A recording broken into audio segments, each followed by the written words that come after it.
Hey, what's up guys, it's Arkham Milkshake here. Now today in this video, I'm going to be talking about destroyer guns. Now I understand that Azur Lane equipment is very overwhelming at first, especially for those people who do not understand the terms used. Unlike other RPGs with more straightforward terms like attack, defense, critical damage and all that, this game has terms like fire rate, armor modifier, firing range, ammo type, and so on and so forth. So it can get very confusing as to what they all mean. So in this video, I hope you guys can have a better understanding on how to choose which gear is best suited for which ship, because it really depends on the situation and how each ship is being designed. Do note that I won't be going through every single gun because there are a lot of guns in Azur Lane, so I'll only go through the more notable ones. Okay, so let's talk about destroyers. Now there are two kinds of destroyers: firepower focused destroyers and rate of fire focused destroyers. For firepower focused destroyers, I'll need to explain ammo modifiers. So generally, high explosive ammo is best for destroyers because they are good against light and heavy armor, as compared to armor piercing, which is only good against medium armor, and normal is just generally not good against anything. For rate of fire focused destroyers, they are those ships that want to have a higher chance of triggering their skills, since the guns fire more often, and for them, main gun damage is not as important. How to know which is which? Just check the destroyer skills. So for example, Nimi emphasizes a lot on firepower, whereas Ayanami emphasizes a lot on triggering her torpedoes. Okay, so let's talk about firepower focused guns. The first gun is the twin 130mm main gun B2LM. This gun does come in the blue and gold rarity, with the blue one from Tashkent and the gold one from the event shop in Northern Overture. As of right now, this gun has the highest theoretical DPS among all the DD guns, and the other stats like range is also better compared to the others. The only drawback is that the ammo is normal. However, this gun is one of the few exceptions because despite this ammo type, it does have a very high damage output. The next gun is the single 138.6mm main gun. This gun does come in the blue, purple and gold rarity, but it's only available from the Iris of Light and Dark as well as the Skybound Oratorio event. It's generally considered the best destroyer gun because it does have high DPS and its ammo type is high explosive.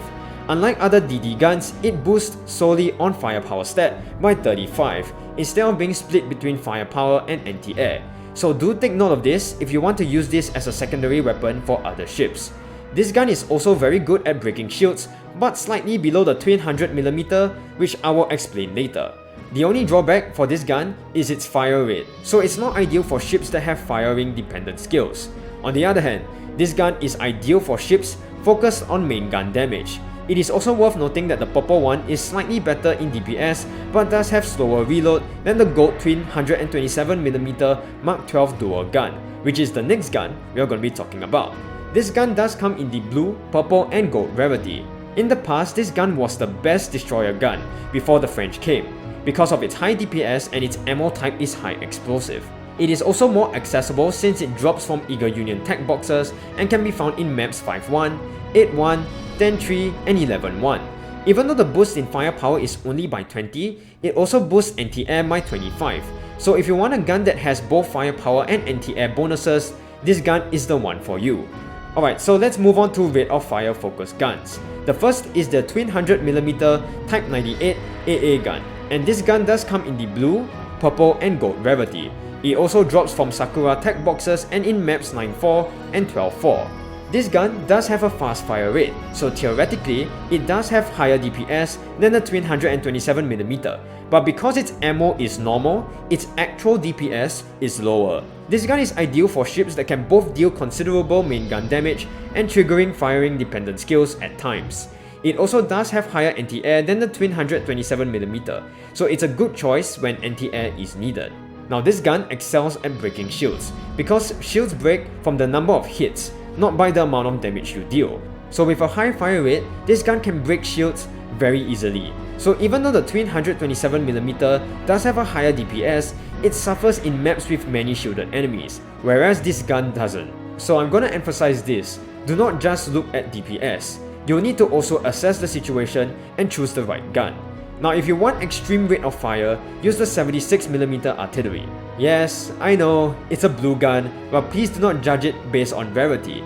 It does come in normal and blue rarities, but just use the blue one since it's very easy to get from map 33 or from the Eagle Union tech box. This gun specializes solely on fire rate, with no significant damage output, so it's best used for ships with firing dependent skills like Ayanami, Yudachi, or any destroyer who don't have that great firepower. This is by no means the best gun for all destroyers with firing dependent skills, because it really depends if the main gun damage is worth sacrificing for their specific skills. Alright, so here are all of my thoughts about the more notable destroyer guns. Now, if there are any other guns that are worth mentioning that I didn't talk about, do share them in the comment section down below so that all of us can learn from one another and enjoy playing this amazing game. I hope you guys enjoyed this video. Do leave a like if you guys did, subscribe for more awesome content, and I'll see you guys in the next video.